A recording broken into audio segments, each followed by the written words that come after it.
Listo, profe, ya. Entonces, ahora ¿Listo? sí. Ya, profe. Muchas gracias. Eh, ¿Listo? Arrancamos. Bueno, sí. Muchas gracias a todos ustedes. Muy buenos días. Espero que se encuentren muy bien. Les agradezco su presencia. Les agradecemos su presencia con el profesor Henry.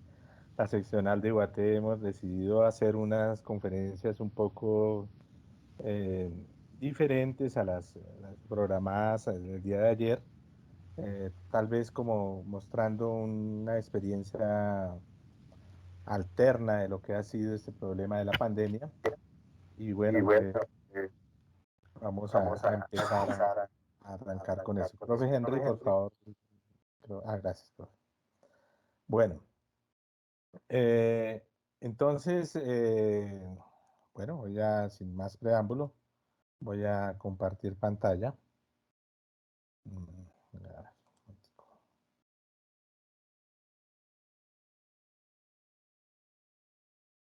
Ujú. Listo.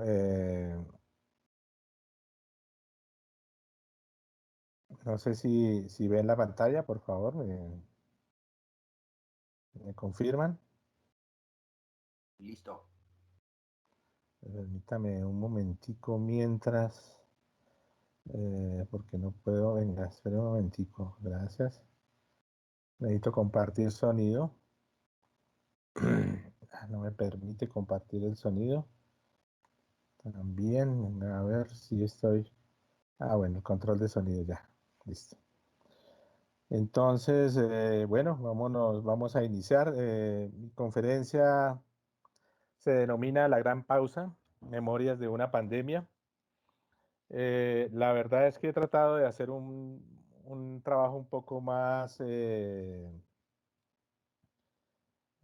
personal sobre esta situación de la pandemia y he tratado de llevar una experiencia desde mi perspectiva literaria al trabajo a la situación que nos ha marcado al planeta Tierra en los últimos 14 meses, 13 meses, 14 meses más o menos, y que ha cambiado definitivamente la forma de ver el mundo. Eh, esta, la presentación me llegó a través esta idea me llegó a través de un libro que estuve leyendo, muy interesante, que se llama La Gran Pausa, Gramática de una Pandemia, y es una recopilación de varios artículos de unos españoles, José Ramón Calvo, Cecilia Kindeland y María de los Ángeles Calvo, que fueron los editores y que trajeron reorganizaron una serie de artículos sobre cómo era la historia de la pandemia, qué pasaba en la pandemia y cómo había afectado, digamos, a la humanidad, en especial a Europa, en el año 2020.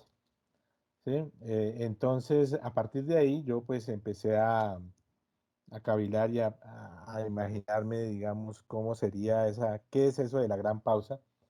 Y tengan en cuenta esta palabra porque va a ser muy, muy, muy mostrada, comentada, muy mentada en los próximos años, como eh, el año en que todo el mundo se detuvo, ¿no? El año en que el mundo se detuvo.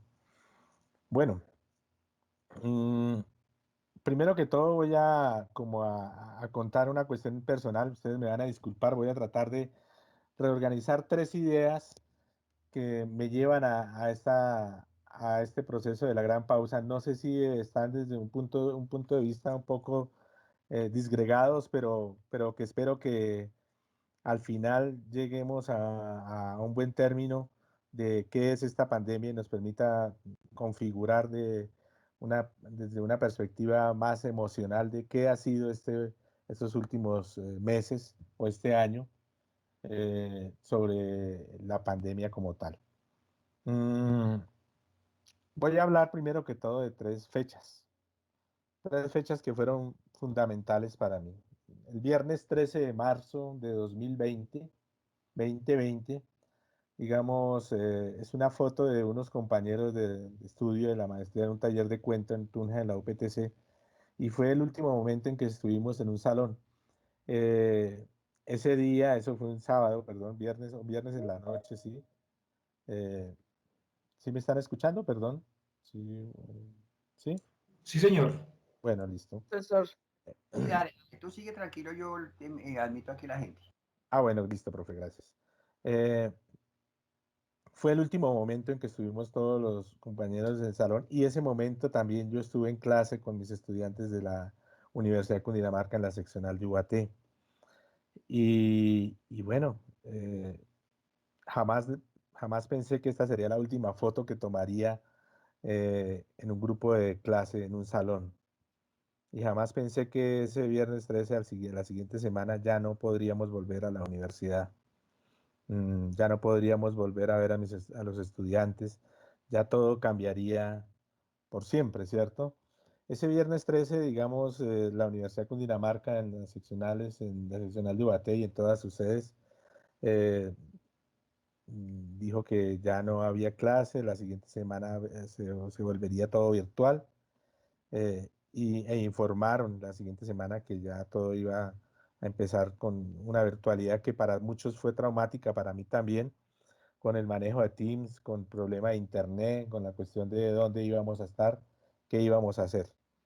Mm, y ese viernes 20 de marzo, eh, las calles se volvieron vacías. Bogotá entró en cuarentena estricta y fue imposible entrar o salir.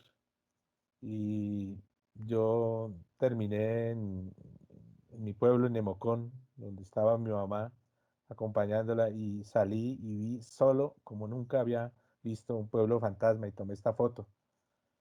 No me imaginaba que iban a convertirse no en una cuestión de días, sino de meses. Y era impresionante ver un pueblo así, un pueblo fantasma. Y todo el mundo estaba confinado. Empezamos una cosa que hasta ahora nadie se la imaginaba, nadie se imaginaba. Yo, dentro de mis perspectivas literarias, dentro de mi experiencia de lectura, había oído muchas veces sobre la pandemia, sobre la peste negra, y bueno, y sobre lo que significaba estar aislado, pero jamás me imaginé que esto pudiera llegar a convertirse en una realidad. Y bueno, y los relatos de ficción que iban a cambiar toda eh, el arte, toda la literatura y el cine, ¿sí? Donde el hombre quedaba aislado totalmente. Recordé la película de Soy Leyenda, basada en la novela de Isaac Asimov, eh, y la película de Will Smith, donde este personaje está en Nueva York y está en una soledad total. Y yo miraba estas calles y las sentía totalmente, totalmente eso sentía. Eh, el miércoles 25 de marzo, eh, por un decreto nacional, Colombia entró en cuarentena, ¿sí? Obligada. Y yo salí a la calle y vi algo impresionante. Tomé estas dos fotos y vi que ya no volveríamos a ser los mismos, que ya tocaba encerrarse. Y la gente se encerraba no porque le tocara, sino porque existía un miedo total. Y entonces esa tarde hasta se veían bonitas las calles, se veía bonito todo el paisaje, pero me arriesgué a salir, salí a la casa, a la puerta de la casa, a tomar esta foto y mirar a ver cómo se sentía un pueblo desolado, silencioso. Solo se oían, digamos, los perros que estaban por allá en las calles. Finalmente, eso fue una cosa que me llamó mucho la atención. Se volvió el reino de los animales. Los perros eran los que mandaban en la noche. Los ladridos, todos muy felices, se sentían con una alegría, con una energía. Esos animales, eh, los perros callejeros estaban libres. El mundo estaba libre. Y bueno, tuve que ir a Bogotá a hacer unas vueltas, a traer alguna cosa para prepararme de eso. Y pues en el camino tomé este video.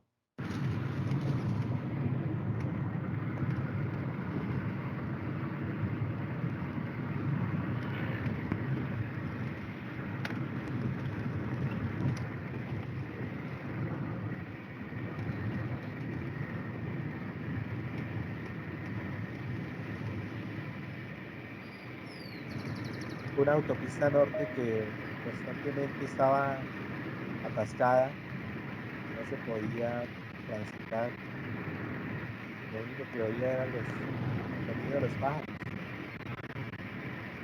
una cosa impresionante. No oí ningún carro, ¿puede creer? Vi un carro a lo lejos y un hombre caminando. Bueno, definitivamente esto ya no era, esto ya no era lo mismo. Bueno, y entonces, a partir de acá, de esta reflexión, me puse a pensar sobre qué es una pandemia. Entonces busqué en el diccionario de la RAE, de la Real Academia Española, y encontré esta definición: pandemia. Viene del francés pandemia, del latín moderno pandemia, y este del griego que significa pandemos, que afecta a todo el pueblo, compuesto de pan, que significa todo, y demos, que significa pueblo, y de latín iaia, la declinación sobre el modelo del latín medieval, epidemia, que significa conjunto de población. Entonces, la definición que da en el diccionario es un femenino de medicina, que significa enfermedad epidémica que se extiende a muchos países o que ataca a casi todos los individuos de una localidad o región. En este caso, a todos los países. O sea, estábamos, las noticias, el miedo, el susto de algo que jamás nos imaginábamos que iba a ocurrir. Y bueno, cuando empieza a mirar, porque todo fue improvisado, qué era lo que afectaba y qué era lo que no afectaba, los errores que más adelante los veremos, eh, cambiaron, digamos, la perspectiva de ver el mundo. Entonces empecé a investigar sobre qué es la pandemia y para eso voy a recurrir, entonces voy a hablar de una cosa que parece diferente, pero que espero que al final me pueda llegar, tener alguna relación y pueda enlazar, concatenar con lo que voy a explicar acá. Voy a hablar de un libro que se llama Las siete noches de Jorge Luis Borges, es un libro que me gusta mucho, y hay un artículo que habla de libro de las mil y una noches. Son 7 conferencias que él dio, eh, y hay una conferencia que habla del libro de las mil y una noches como uno de sus favoritos, y va a hablar del contacto entre Oriente y Occidente y cómo ese mundo oriental, cuántas veces ha llegado ese mundo oriental a Occidente y qué ha cambiado a la humanidad. Entonces, a un lado, a la parte, aquí este sector, a mi parte derecha, vemos la portada del libro. A este lado vemos una de los acontecimientos más importantes en la historia de la religión, y es la expulsión de Abraham, de Agar y su hijo Ismael por parte de Abraham, y con su esposa, Abraham, y su hijo Isaac, ¿no? Entonces, digamos, la creación de- del, del judaísmo como tal, del pueblo judío y del pueblo árabe, Islam, ¿no? El Islam con Agar e Ismael. Eh, una situación que para el mundo oriental pues cambió y que nos ha afectado al mundo occidental, porque digamos, pues hoy en día tenemos la religión católica cristiana que viene del mundo judío, y bueno, y todo lo que ha implicado ese contacto entre Oriente y Occidente. Bueno, ¿para qué hago esto? ¿Listo? ¿Cuándo hay ese contacto entre Oriente y Occidente? Pues siempre ha sido traumático, pero muy, muy favorable. El primero que habla Borges ahí en ese artículo es sobre Alejandro Magno y las pirámides. Cuando Alejandro Magno conoció las pirámides quedó totalmente deslumbrado. Unas pirámides que para la época de Alejandro Magno ya eran antiguas. Las pirámides son tan antiguas como para el mundo antiguo, son más antiguas que el mundo antiguo.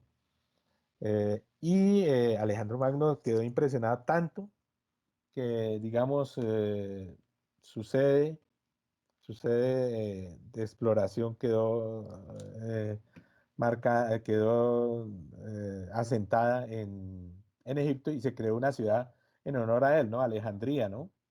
Alejandría, que es la ciudad donde está la biblioteca, donde estuvo la biblioteca más importante del mundo antiguo. Eh, el otro momento, pues, es la creación de los libros de las religiones del libro, como ya lo hablaba anteriormente.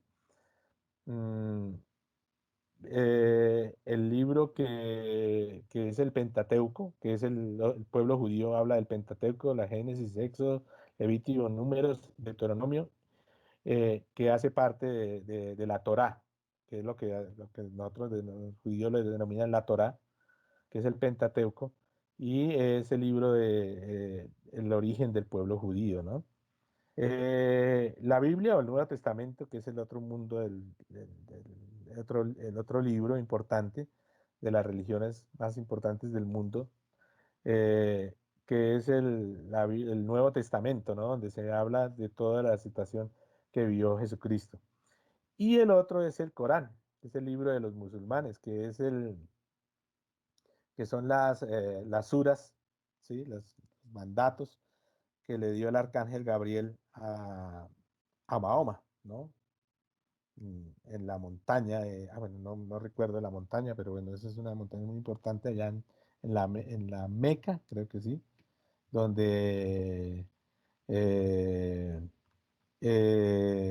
donde Mahoma recibió todas las enseñanzas. Entonces, digamos, esto va a marcar el mundo oriental con el mundo occidental. ¿Para qué digo eso? Porque se va a crear uno de los grandes imperios, uno de los imperios más importantes del mundo oriental en el siglo IX, que es el mundo árabe, ¿sí?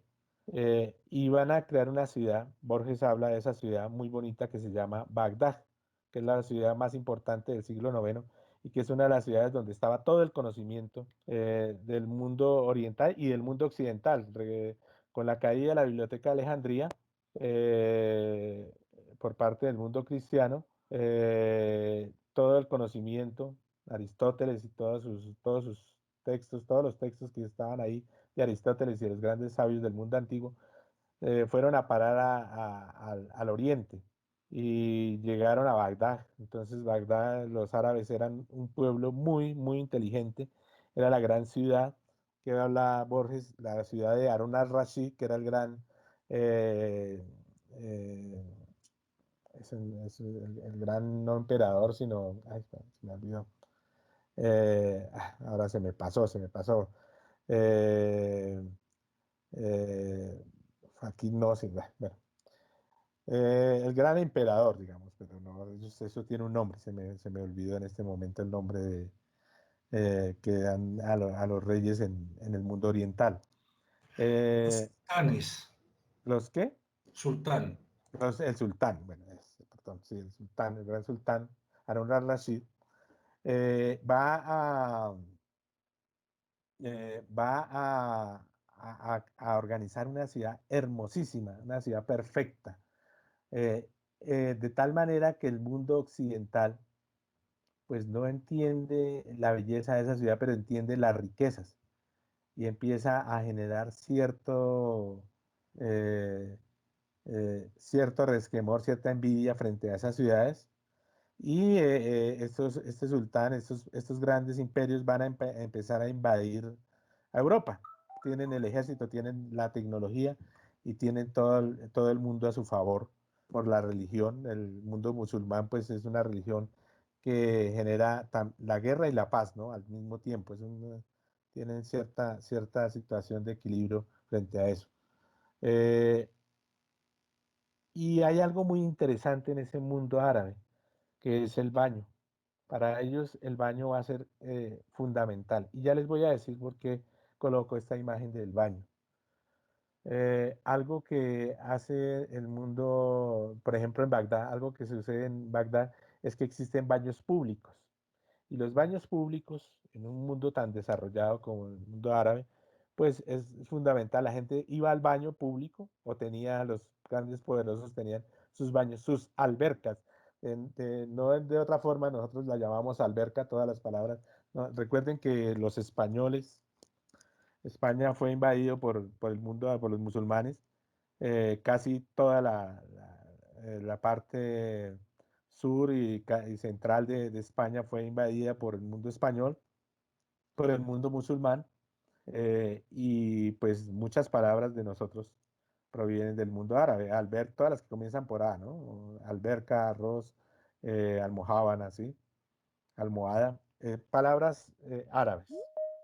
Eh, y entonces estos baños públicos van a generar otra forma de vida diferente, una forma elegante, limpia, pulcra, y sobre todo en un mundo desierto, ¿no? En un mundo donde el calor es fundamental, pues afecta y la gente tiene que estar refrescándose constantemente.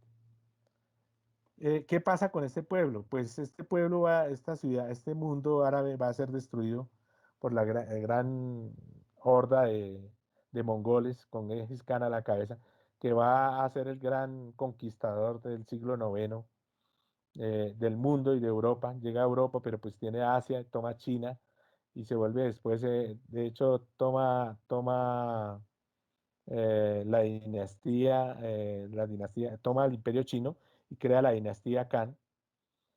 Y pues este mundo va a generar algo muy interesante para Occidente y es el comercio. Y ese comercio se va a ver organizado por varios personajes que van a realizar rutas mercantes. Y estas rutas mercantes que vienen desde Asia, que van a pasar por Bagdad y por muchas ciudades en Medio Oriente, ¿sí? Van a crear una gran riqueza y van a traer grandes productos. Uno de los productos más importantes es la seda, ¿no? La seda, una tela producida por un gusano, ¿sí? Con unas cualidades muy especiales que los reyes de Occidente van a apreciar. Entonces, vemos la historia de Marco Polo que va a atravesar medio mundo, va a salir de Venecia con sus padres de joven y va a llegar hasta donde el gran Kublai Khan, el nieto de Genghis Khan, y va a armar un mundo de comercio que se va a llamar la Ruta a la Seda, que va a ser el proceso más importante de comercio mundial, pero también va a afectar algo. Y entonces yo creo que ustedes ya van entendiendo hacia dónde voy yo. Eh, esta ruta es muy difícil. Es una ruta, si nos damos cuenta, hoy en día en China hay musulmanes hacia el lado hacia el oriente, hacia el occidente de China, en límites con uno de los desiertos más difíciles del mundo que se llama el desierto de Gobi. Es un desierto impresionante donde los mercaderes tenían que atravesar. Y en esas travesías, aparecieron unos animales muy peligrosos que en cierta manera no afectaban a la sociedad, al mundo, no afectaban al mundo. Pero, digamos, esta ruta, cuando se acaba la ruta de la seda, cuando se llega a un nuevo califato en Persia y prohíbe el paso de los mercaderes occidentales, entonces se empieza a hablar de las cruzadas con una cuestión económica y una cuestión religiosa, ¿no? Primero que hay que recuperar, Roma quiere recuperar Jerusalén, que es donde está la tumba de Jesucristo, y tienen que ir allá. Y segundo, pues que también hay que volver a reactivar esa ruta económica. Y entonces salirse a las cruzadas también van a haber un contacto con el mundo occidental. Esas cruzadas son terribles, digamos, si algo tiene la Iglesia Católica de vergüenza, que da vergüenza, ellos mismos han pedido disculpas, es por las masacres que hicieron en las cruzadas, porque fueron guerras terribles, fueron guerras muy terribles, ¿sí? Eh, y generaron pues grandes devastaciones, pero también trajeron a Europa una cosa muy particular. Dentro de esos hombres que volvían de Europa, del mundo oriental, de Jerusalén, venían algunos enfermos y lo mismo en las caravanas que se reactivaron, venían algunas ratas y esas ratas traían una pulga. el mundo del hombre europeo no tenía la costumbre del baño, por eso puse la foto del baño. Debido a su condición climática, el baño no era una cosa muy agradable, muy cotidiana en el mundo occidental. Y va a llegar la peste negra, lo que han llamado la primera gran pandemia, la peste negra, ¿no? Y la peste negra va a azotar a Europa de una manera impresionante. ¿Por qué la va a azotar? Porque, digamos, se va a prestar las condiciones de salubridad en este momento. Entonces, las condiciones en una Europa donde la gente no se baña, hay una historia de la reina Isabel I de Inglaterra, sí, creo que se llama, se dice ella, que se vanagloriaba por haberse bañado 3 veces en su vida. Cuando nació, cuando se casó y cuando iba a morir, ¿no? Entonces, digamos, si algo usaban perfumes y usaban inciensos, era para ahuyentar los malos olores de las personas, porque la gente no tenía la costumbre de bañarse, no era una costumbre de bañarse. Y dentro de ese mundo de no bañarse, de desaseo, donde las ratas están ahí, pues va a calar la peste negra, ¿sí? Eh, la peste bubónica, que eran unos bubones que le salían en las axilas. La peste negra azotó a Europa en el siglo XIV, fue en el momento más fuerte, y murieron 25 millones de personas, un tercio de la población de entonces. La gente empezó a padecer una serie de enfermedades y no sabía qué hacer. Bueno, entonces acudieron a la religión y ahí es donde comienza la persecución por los judíos, porque los judíos no morían y decían que tenían pacto con el diablo, pero los judíos eran pueblos de desierto. Recuerden que los judíos en Europa pues habían dos facciones. Voy a recordar algo de historia, un poco de historia romana. Después de Cristo, los judíos son expulsados de Jerusalén, ¿sí? Y los son llevados un grupo al sur de Alemania, en el siglo primero después de Cristo, siglo segundo, al sur de Alemania, que son los ascanazis, y al oriente al occidente, creo que de España, que son los sefardíes, ¿sí? Sefardíes.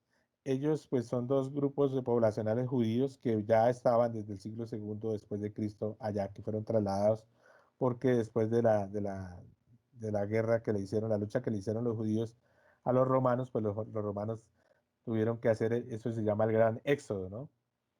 Bueno, entonces los judíos que están en Europa, pues ellos son pueblo de desierto, están acostumbrados a bañarse. Y ellos se bañaban, tenían la cultura del baño, de la limpieza.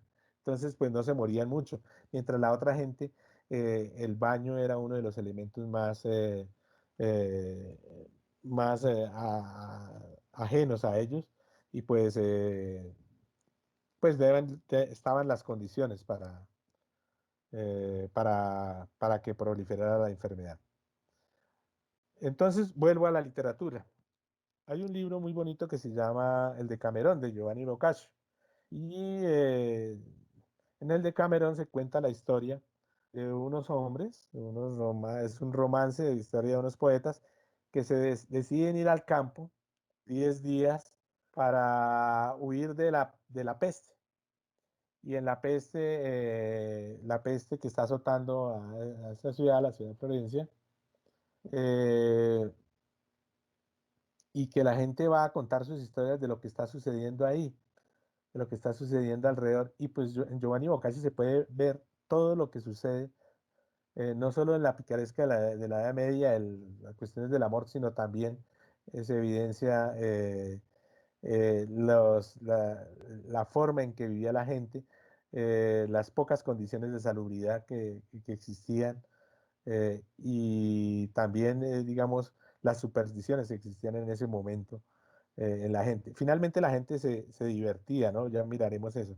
Aquí hice un fragmento del Decamerón, dice, los jóvenes junto a las bellas mujeres, Hablando de cosas agradables, con lento paso se fueron por un jardín haciéndose bellas guirnaldas de varias frondas y cantando. Era el mundo idílico de ir al campo. De hecho, si nos ponemos a reflexionar hoy en día con la pandemia, muchos hicieron eso, ¿no? Se fueron al campo. Bueno, eh, sin embargo, pues bueno, como llegó la muerte, pues bebamos y muramos, y bebamos y comamos, y bailemos y gocemos, que mañana moriremos. Eran por los más acostumbrados las risas y las agudezas y el festejar en compañía. La rumba estaba a la orden del día. Nos íbamos a morir pronto, pues tocaba divertirnos. Y este es un retrato muy particular, muy bonito, uno de los cuadros preferidos de Peter Brugger, el viejo, ¿sí? Donde va a mostrar, digamos, una escena de un matrimonio y todos los acontecimientos de los bailes, la seducción, el movimiento. Ese es muy bonito. Entonces, para mostrar la peste, en la peste negra, en la Edad Media, voy a mostrar esto, esta pintura, y acompañada con algunos fragmentos de Giovanni Boccaccio. Eh, bueno. Pero, digamos, la muerte estaba ahí. Y este es un cuadro donde se presenta toda la muerte y la gente en la Edad Media está sobreviviendo a como dé lugar. Aunque llega la muerte, tiene que sobrevivir. Y esta es una escena cotidiana, uno de los cuadros más impresionantes de Peter Bruegel. Y acompañado por este fragmento que dice Boccaccio lo siguiente. Por lo que los bueyes, los asnos, las ovejas, las cabras, los cerdos, los pollos y hasta los mismos perros, fidelísimos al hombre, sucedió que fueron expulsados de las propias casas y por los campos, donde las cosechas estaban abandonadas, sin ser no ya recogidas, sino ni siquiera segadas, iban como mal les placía. Entonces, digamos, al comienzo les contaba que yo encerrado en el pueblo,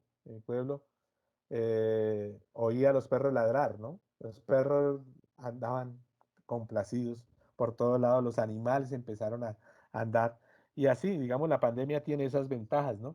Y empezaron a expulsarse los animales. Bueno, recuerden que al comienzo tuvieron que sacar mucha información de que los gatos y a los perros no transmitían la pandemia porque ya iban a empezar a matar perros y gatos en todo lado, ¿no? Entonces, que no transmitía. Entonces, pues si nos vemos afectados, hay que matar a todo el que nos vaya a afectar. Bueno, y aquí va a haber uno de los cuadros más impresionantes que va a hacer Peter Bruegel, que es El triunfo de la muerte. Eh, y dice Boccaccio en ese momento, en un fragmento, cuando habla sobre la peste, dice, y esta pestilencia tuvo mayor fuerza porque los que estaban enfermos de ella se abalanzaban sobre los sanos. Entonces, empezar a cuidarse de la peste, empezar a saber qué hacer con la peste, pues genera muchos miedos. Y uno cree que pues la Edad Media, muchos acogidos a la religión, pues no actuaban con medidas de sanidad, de salubridad. No existía, digamos, la idea de salubridad. Pero entonces, pues generaron la cantidad de muertos por ese lado. Pero pues hoy sucede lo mismo, ¿no? O sea, muchos mitos urbanos generan, digamos, que no nos cuidemos, que eso es mentira. Bueno, ya miraremos más adelante cómo es que estamos trabajando con esos mitos urbanos.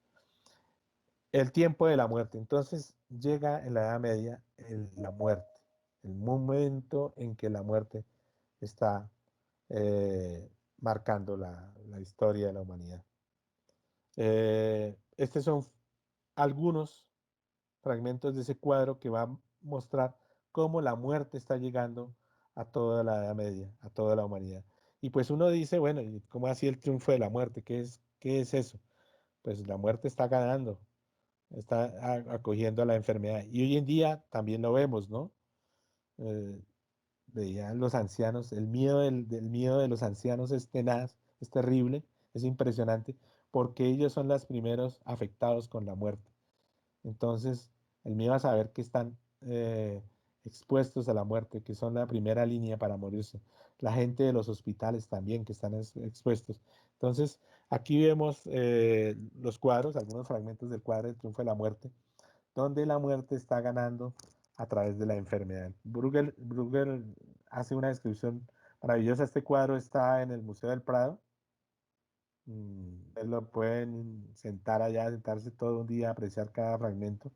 Es muy hermoso todo lo que va, donde la muerte los va llevando poco a poco y está tocando la campana, el triunfo, la alegría, cómo los está matando, cómo los está ahorcando. Y eso, digamos, se ve en algunos detalles del fondo del cuadro. Y aquí, donde la muerte va con una hoz sobre un caballo, como cegando a las personas, de cegar, no de enceguecer, sino de cortar, eh, eh, eh, cegando la vida, cortando la vida con toda la alegría del caso. Al rey, él muestra al rey, el rey le llega a su tiempo y el rey, por más dinero que tenga, llegará a la muerte, ¿no?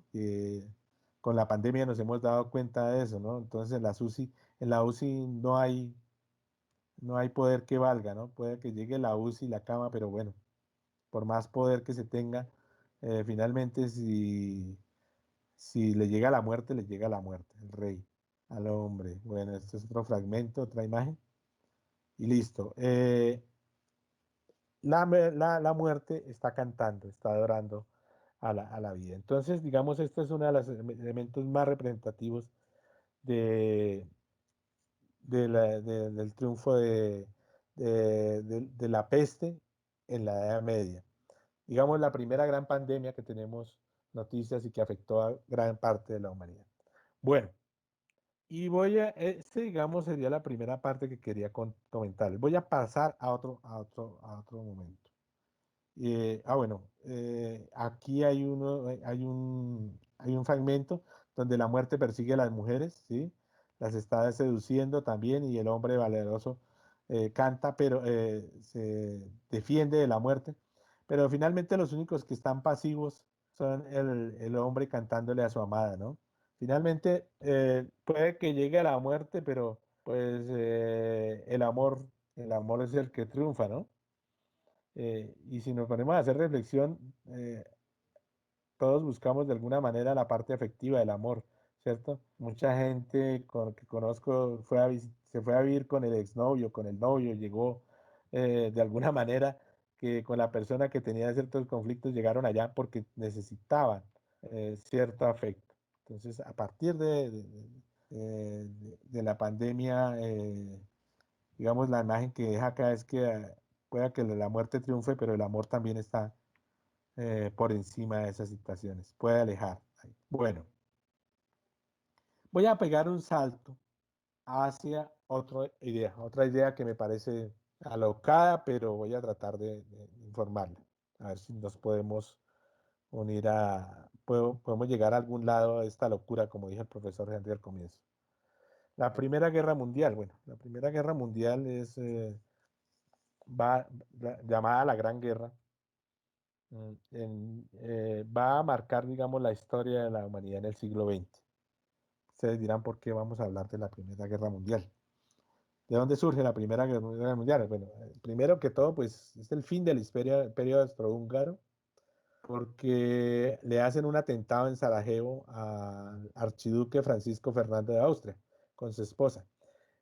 ¿Por qué el imperio austrohúngaro? Es que es el último descendiente de la familia de los Austrias, el último sobreviviente de la familia de los Austrias. ¿Y quiénes son la familia de los Austrias? Pues nada menos y nada más que uno de los linajes más fuertes que vienen desde Alemania. Hay un personaje que se llama Felipe II, Felipe el Hermoso, perdón, Felipe el Hermoso, que es un personaje de la Casa de los Austrias en Alemania, que se va a casar con una personaje sí, un personaje muy especial que se llama Juana. Juana la Loca la van a llamar, ¿sí? Juana es hija de Fernando e Isabel de Castilla, Fernando de Aragón e Isabel de Castilla, los reyes católicos. Estos dos personajes que van a estar en el momento del descubrimiento de América, ¿sí? De la llegada de los españoles a América, eh, van a consolidar su poder uniéndose con una de las casas de las familias más poderosas de Europa, pero que no tenían todo el dinero como lo tenía en ese momento Isabel de Castilla y Fernando de Aragón, sobre todo Isabel de Castilla, que era la que tenía el poder, ¿sí? Ni siquiera tenía la legitimidad de reina, pero por eso se casó con Fernando de Aragón, para dar cierta legitimidad a su reino. Pero a partir de eso va a crear, digamos, todo un imperio, y van a tener Felipe el Hermoso, que era un dandy, llega a la corte española, ¿sí? Y va pues a enamorar a todo el mundo y va a morir muy joven, y Juana se va a volver, pues se va a desquiciar. Eso sí, va a tener una cantidad de hijos que van a unir con toda la realeza europea, y pues Juana va a tener un hijo que se llama Carlos, que se va a llamar Carlos V, Carlos primero de España y quinto de Alemania, se va a llamar. Y este Carlos primero de España y quinto de Alemania va a tener uno de los grandes imperios. Él decía que tenía el imperio donde nunca se ocultaba el sol, y era en realidad, en su imperio nunca se ocultaba el sol. Tenía desde Filipinas hasta América, ¿no? Y toda Europa, y va a crear el gran imperio español. Y junto con su hijo, que se va a llamar Felipe II, va a, eh, después va a abdicar Felipe, Carlos V va a abdicar después y se va a volver religioso, va a ir a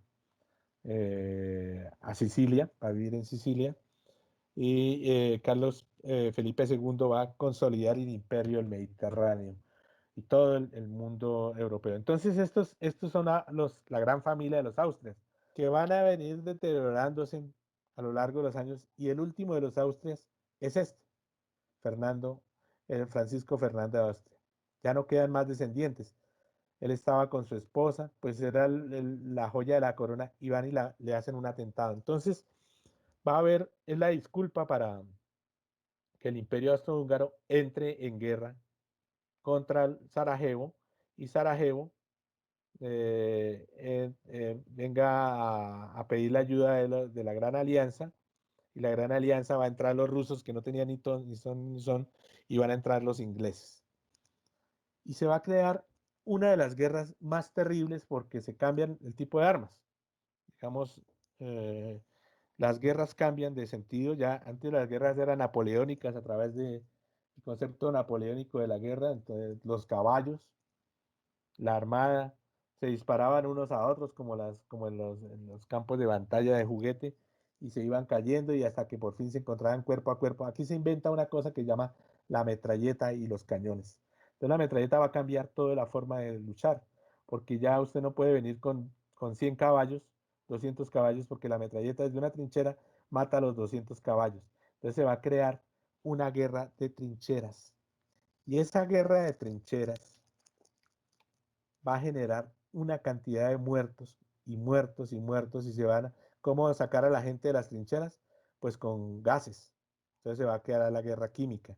Y las guerras de trincheras no generan sino muertos, porque se toma una trinchera, se mueren una cantidad de personas, después se toman esa trinchera, y son campos extensos que están en Bélgica, ¿sí? Donde la muerte proliferó ahí. Y esa guerra, que va a llegar a su fin el 11 de noviembre de 1918, ¿sí? Que produjo más de 8 millones de muertos, y que gracias al Tratado de Versalles y a los aviones, que son los que van a decidir las guerras, el curso de la guerra, porque los aviones, digamos, la guerra aérea va a destruir las trincheras, va a ser la única forma de atravesar las trincheras por el aire. Una guerra que empezó en el 28 de junio de 1914, y que terminó el 11 de noviembre de 1918. Una guerra que va a producir una cosa muy interesante, la gripa española. La gripe española, que va a dar como consecuencia eso, y va a matar entre 1918 y 1920 a más de 40 millones de personas en todo el mundo. Entonces vemos aquí un cuadro de Edvard Munch, donde él, que también sufrió de la gripe española, donde se muestra, digamos, como un personaje enfermo, devastado frente a esa enfermedad. ¿Y por qué se va a llamar española? Pues España es un país neutral en la Primera Guerra Mundial, no participó, pero tampoco censuró las publicaciones sobre esa enfermedad. Es la primer país que empieza a investigar sobre esa enfermedad. Y entonces, mientras los otros países estaban centrados en el conflicto bélico de la Primera Guerra Mundial, de la Gran Guerra, pues España se pone a investigar sobre la gripe española y sobre la gripe que está matando a tanta gente y da sus ideas y entonces es calificada como la gripe española. Pero se dice que no es originaria de España, pues algunos investigadores afirman que fue en Francia, en las trincheras, en 1916, donde se generó esa gripa. Otros que en China, y que como tanto chino estaba en Estados Unidos, recuerden que los chinos fueron los que construyeron el ferrocarril de las montañas rocosas en, en Estados Unidos, trajeron una cantidad de chinos y esos chinos pues venían infectados nuevamente, la idea de que la pandemia venía de China, pero en realidad enfermos, los que empiezan a padecer esa enfermedad, fue en la base militar de Fort Riley, en Estados Unidos, el 4 de marzo de 1918. ¿Y por qué llega a Europa? Pues a pesar de que estaban enfermos, va un contingente a Europa a apoyar el fin de de la Primera Guerra Mundial. Y ese contingente va a invadir a Europa, va a encontrar todas las posibilidades de que la epidemia, la pandemia, se acoja y destruya a Europa. ¿Qué va a cambiar? Bueno, en Colombia, por ejemplo, en Bogotá, el 80% de la población en ese momento se enfermó. Entre septiembre y noviembre de 1918 hubo 1.500 muertos para una población de 120.000 habitantes. Entonces, la gripe española va a llegar a Bogotá y se va a sentar porque pues es fácil, el frío y también las condiciones de salubridad van a cambiar en ese momento. Son propicias para generar una gripe como esta. La mayoría de los muertos tenía entre 20 y 50 años, muchos murieron en sus casas y en las calles hubo que utilizar a los presos de sepultureros para sacar a los muertos, para llevar a los muertos. Entonces la gente no sabía qué hacer, cómo acomodarse. Y hay una cosa muy importante acá con la gripe española en Bogotá, y es que existía un grupo de aguateras. Aquí hay una foto de un grupo de aguateras junto a la pila en Bogotá en 1900. ¿Qué pasa? Eh, no existía acueducto en Bogotá. La gente recogía, y en todos los pueblos, en toda Colombia, en la mayoría de los pueblos, estaba la pila donde la gente se reunía a recoger el agua y el agua salía por la pila y llegaba y la llevaban, estos aguateros la llevaban a las casas y vendían el agua. Pues esa agua en realidad estaba contaminada ya por todas las condiciones. No había, digamos, un tratamiento de agua potable para las casas. Entonces ahí va a producir, digamos, a provocar, a proliferar la pandemia como tal en Bogotá y en general en Colombia. Entonces, lo primero, pues lo que hay que hacer, lo primero que van a hacer es transformar, digamos, una Bogotá donde las aguas negras recorrían la mitad de las calles, la gente iba, botaba la vasenilla, digamos, era desocupar la vasenilla, era salir por la mañana, salir a la ventana y botar la vasenilla con orines y con las heces fecales a la calle, ¿no? Y de pronto pues las botaban a la mitad del charco de agua que recorría ahí, o del río, ¿cierto? ¿Qué van a hacer? Entonces eso va a generar una cantidad de muertos y en Bogotá van a tener que transformar todo el sistema de acueducto. Entonces va a haber un acueducto donde la gente va a recoger el agua, pero ya en lugares donde viene eh, a través de un alcantarillado, de una tubería. Y van a generar alcantarillados, van a canalizar los ríos y el río de San Francisco en el centro de Bogotá lo van a canalizar para evitar, digamos, ese sistema esa proliferación de enfermedades que va a matar una gran población y que va a dejar un gran número de huérfanos en Bogotá. Y pues, personas como mecenas como los señores Martínez y Gómez, que apadrinaron a muchos huérfanos en la pandemia que no tenían apellidos, no que la gente no tenía apellidos en realidad.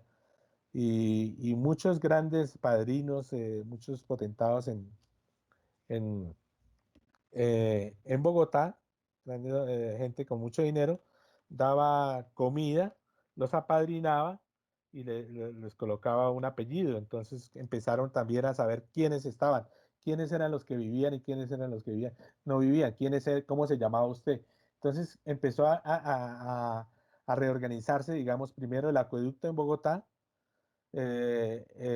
como tal, debido a la pandemia, y también a reorganizarse, digamos, un censo para saber cuántos existían y dónde estaban y qué hacían. ¿Listo?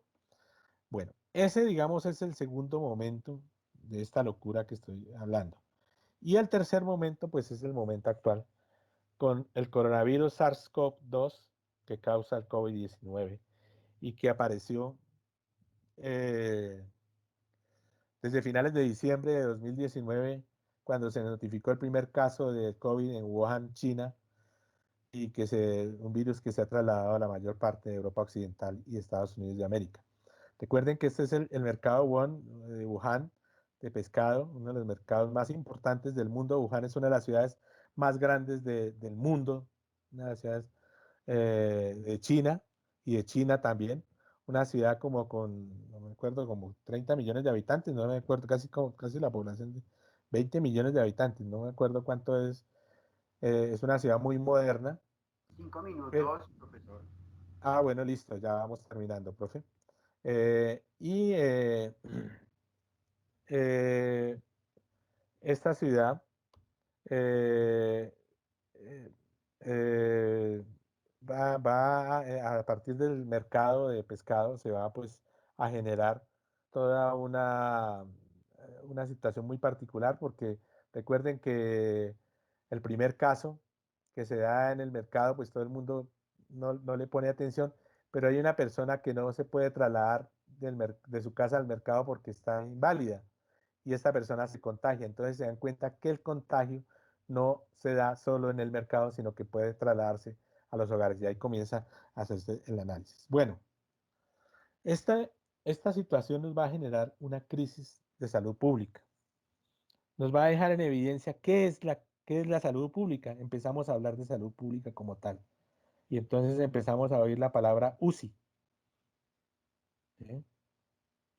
Va a poner en evidencia una crisis de salud pública que, digamos, a mí me gustaría en unas siguientes conferencias poder hablar de este momento, eh, porque ese es algo muy interesante sobre qué es la salud pública.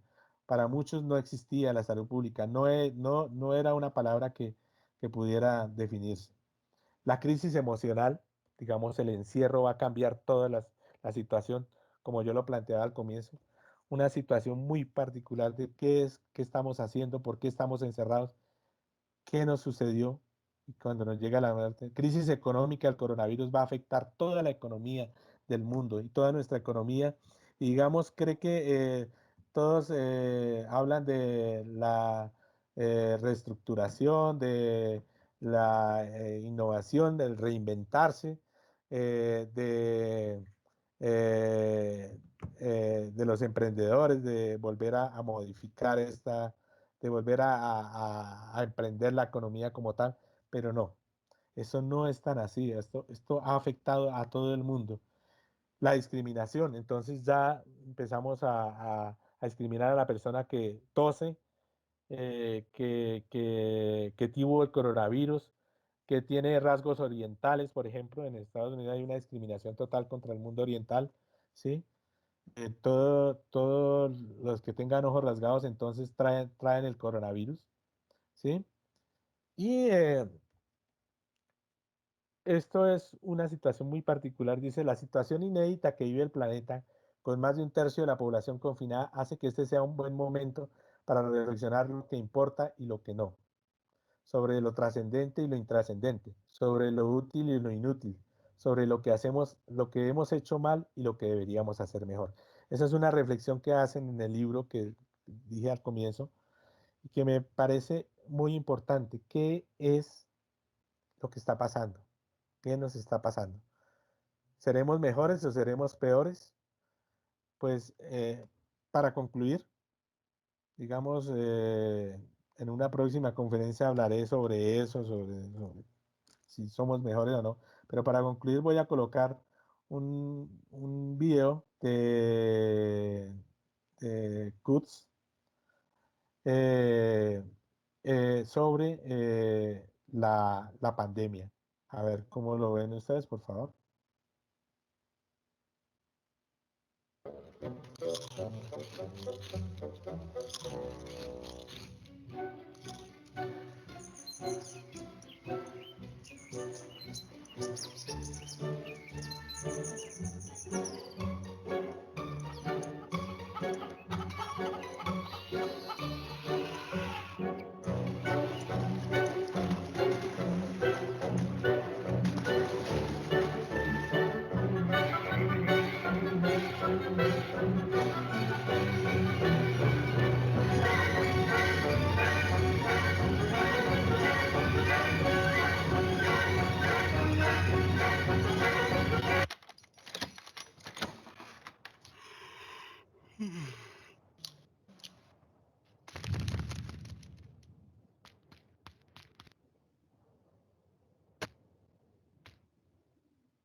Bueno, y esta ha sido por hoy conferencia. Espero que pues no los haya confundido ni les haya generado tanto problema, pero bueno, pues muchas gracias a ustedes por escucharme.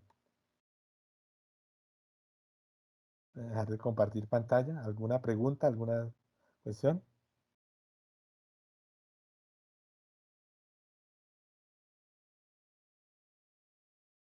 ¿Les escucho?